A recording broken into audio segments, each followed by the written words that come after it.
my second abduction, I actually, in 1993, I actually got in a physical confrontation with this female alien. And we had it tough. I wanted to find a way out of there and grab her around the neck and jump out and take her with me. And I didn't care if it killed me or not when I hit the ground, as long as she was with me. I had to prove to somebody that what was going on. All this is the new book. I just underwent hypnosis again, 3 hours of hypnosis with Kathleen. And there's a lot of details that come out that's in this new book here. And what she did, she didn't lead by suggestion, but she would just trying to clarify anything that had already happened. It was I found out a lot of good information myself just through that. Well, I think it would help you too. Now, what I want to do, because now we're on 20-some radio stations. We're on the internet streaming live right now. And I actually even have truckers asking me questions right now through instant messenger and emails.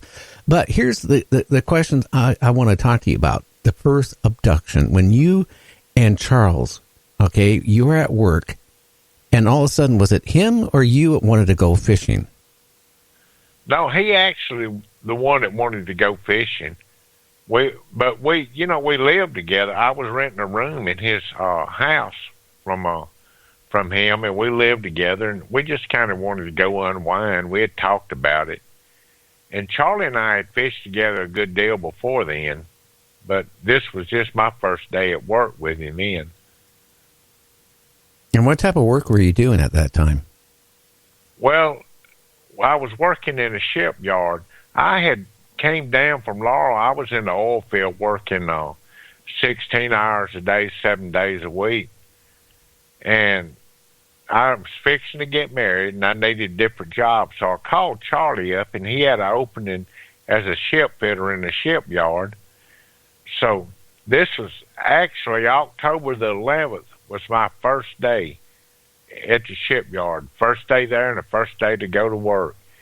And, buddy, it all turned me. I mean, I got a physical, lost a job, got abducted all in the same day. And you're lucky you didn't get arrested for going on that dock. So here you decide to go fishing, and if I remember right, you were scared to go on the dock because it had, no trespassing and all that stuff all over the dock or something? It was no trespassing signs, and it was just a big mess out there anyhow. So when we got to the dock, first thing I noticed was these no trespassing signs. And I asked Charlie, I said, look, we're going to be breaking the law anyway if we go to this dock. Are you sure it's okay? Oh, it's okay. I'll come here 100 times. So I took him at his word. I said, well, you're getting me out of jail if we go to jail for this. We walked down and got on the pier, and we wasn't there 5-10 minutes probably. And I noticed I was looking out across the river at another ship. In my own mind, I was wondering, now, how does something made out of steel float? And then I noticed the blue lights coming from behind me, flashing out across the river.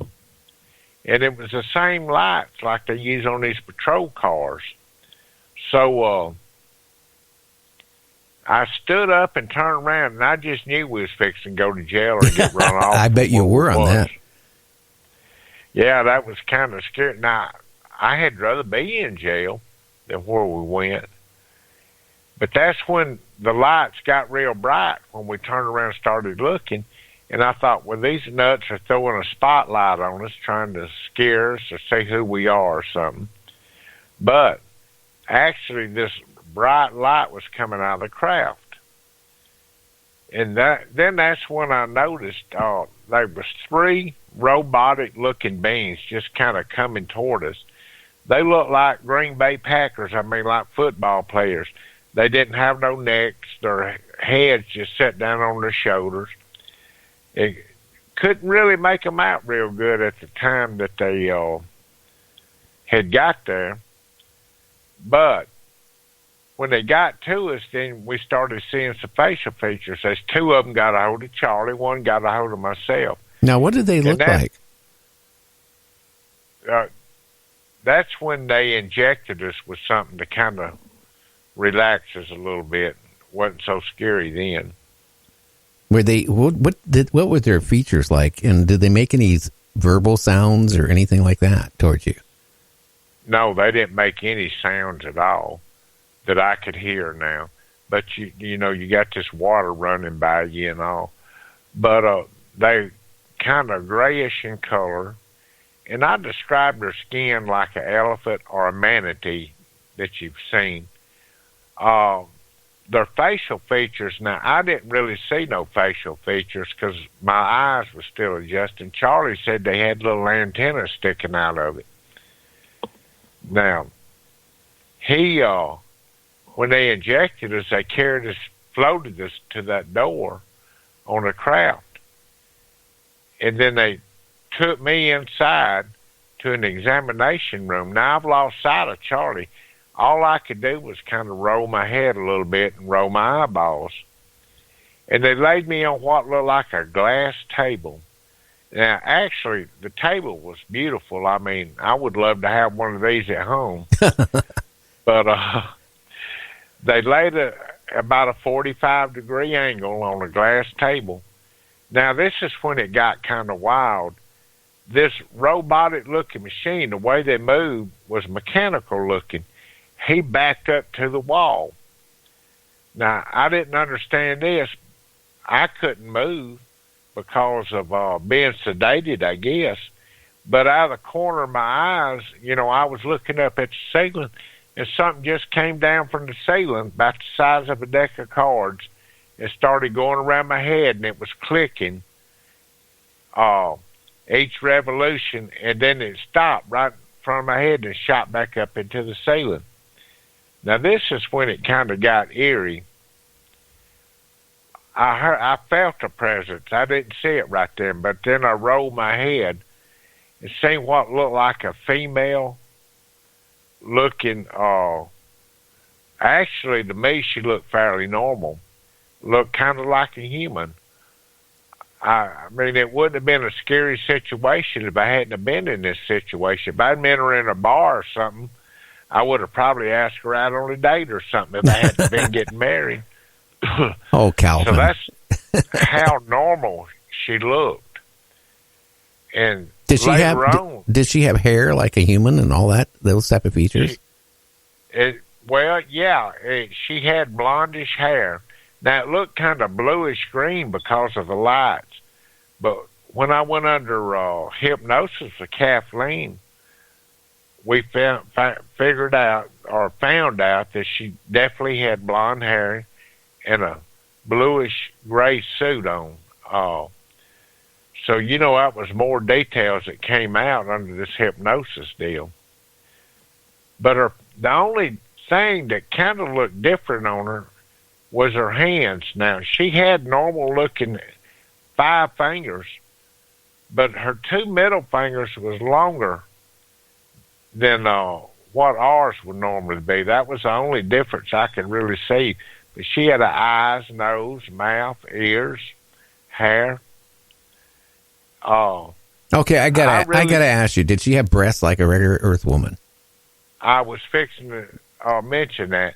I didn't see no breast on her. Now, I don't know even that it was a female. It might have been a male. But you know how it is when a male can sense a female and a female can sense a male. You can just sense that it's a female. I've lived down here by New Orleans long enough to kind of know the difference. You know, because you have a lot of males that dress like females around here. Usually they look better than women, some of them. So I just sensed that this was a female. Now, she came over and she grabbed me by the cheek, and I didn't have no sensations, no feelings whatsoever of any warmth or anything where she had grabbed it. Then she took her other hand and she pushed down on my chin. Now, this is where it got kind of wicked. She took them 2 middle fingers and she run down my throat and tried to come up behind that little deal that hangs down. Well, I started choking. my nose started bleeding. But she pulled out her hand automatically when my nose and all started bleeding, and I started bleeding, and kind of backed up a little bit, and telepathically, and she sounded just like like somebody from the South. She spoke actual redneck English down here, and had that Southern accent and all, but it was telepathically. Now, I'm thinking they have to train for this or know what they're doing, and they try to speak the same language that everybody else does and try to sound like a female so it wouldn't be so threatening. But, her intentions wasn't good that night. No, I don't think so. I mean, what type, when you went through regression, I mean, did you feel the fear? I mean, being abducted is scary, okay, because you don't know what's going to happen to you, regardless if it's a serial killer or, an alien and you're on a spacecraft. But just think, you're in a atmosphere you're not familiar with. You're in a room with, all this stuff going on. I would be so terrified. I was terrified. But on the other hand, I was really mad, too, because it's just not like somebody to, you're taking against your will, and you're going to do whatever you can to fight back and to survive. Actually, I figured I was dying. I figured that was the end of it for me. And at one point in there, I wanted to die. I was begging I'm a full-blooded Christian, and I was begging God, just go ahead and let me die. I can't take no more of this. Was it the pain, or was it the emotional, or both? It was both. I think the emotional part was worse than the pain because it held with me for 45 years. And the pain, in a couple of weeks, it was gone. So the emotional part is the worst part of it. Yeah, because, I mean, can you imagine, hey, James, I don't know if you're out there, I haven't heard you, but could you imagine you're on a glass table, examination table, and they're doing this stuff to you? You're not knowing if they're going to dissect you on that table. Do you have any of them fears, Calvin? Like maybe they're going to cut you open and all this stuff? Well, to be honest with you, they actually did start draining the blood out of my hand. And you could hear the blood dripping on the floor, and I didn't realize what it was. They was actually changing my blood out for some ungodly reason. And who knows, I think all we are is an experiment, like we used to experiment on animals and stuff. Oh, yeah. I think that they probably experimenting with us. Now, I've heard people say, oh, they good, they don't mean you no harm. But, I just can't believe that. If they didn't mean me no harm, they would have left me alone. They would have come down and said, look, Calvin, we need to take some blood from you and stuff like this. They wouldn't have just cut my hand and take it. They wouldn't. Hey, now, Calvin, we got to go on break. If you want to get yourself a cup of Java or a cup of tea or more orange sherbet ice cream, we're going to be back in about 3.5 minutes. I'm going to put you on hold, so please don't hang up, okay? I won't. Okay, my friend. We'll be back. Now, that's scary, isn't it, James? Just think about that for a minute. You're on some type of glass examination table. Some female creature is putting her hand down your throat and trying to come out your nostril. Let alone, we're finding out that now they were trying to bleed him for some reason, or trying to transfer his blood or something. That, I'll tell you, would be scary. I mean, you'd be on that table and you don't know what they're going to do. Maybe they're going to cut you up in little pieces. It's horrific. Your mind's got to be racing a mile a minute. The anxiety level is just mind-blowing. And like he says, he's carried it for 40-some years. I know, and that is what is really scary. We're going to be going on break. You can check out our website at www.nightdreamstalkradio.com. A big shout-out to all the